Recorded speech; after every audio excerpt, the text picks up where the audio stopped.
അസ്സലാമു അലൈക്കും വറഹ്മത്തുള്ളാഹി തആല വബറകാതുഹു.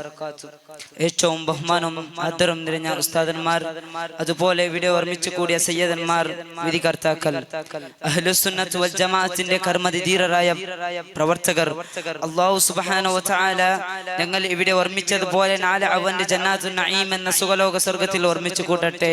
ആമീൻ. പ്രിയമുള്ളവരെ, എനിക്കിന്ന് അർപ്പിതമായ വിഷയം ഇൽമിന്റെ മഹത്വം എന്നാണ്. ഇൽമ് എന്നാൽ എന്ത്?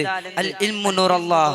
ഇൽമു എന്ന് പറഞ്ഞാൽ അത് അല്ലാഹുവിന്റെ നൂറാണ്, പ്രകാശമാണ്. ആ അറിവിനെ വിവിധ വിഭാഗമായി വർഗീകരിക്കാം എങ്കിൽ അറിവിന്റെ മഹത്വം എന്ന പ്രമേയം പ്രതിനിധി ചെയ്യുന്നത് അത് മഹത്വമുള്ള അറിവിലേക്കാണ്. ആ അറിവാകട്ടെ അത് ആത്മീയ അറിവിലേക്കാണ്. അത് പ്രപഞ്ച സൃഷ്ടാവിന്റെ തിരുപ്രഭയാണ്.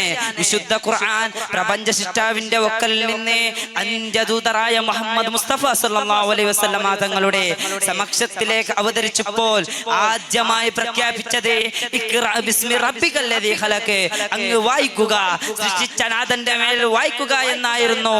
ഈ സൂക്തങ്ങളുടെ അധ്യാപനവും വായനവുമായി ആശയങ്ങളിലായി ഉറുദു വന്നത് ആദ്യ പിതാവ് ആദം നബി അലൈഹിസ്സലാമിനെ സൃഷ്ടിച്ചതിന് ശേഷം വിജ്ഞാനവും പകർന്നു നൽകുവാൻ എന്ന പ്രക്രിയയാണ് അല്ലാഹു സുബ്ഹാനഹു വ തആല ആദ്യമായി പ്രഖ്യാപിച്ചത്.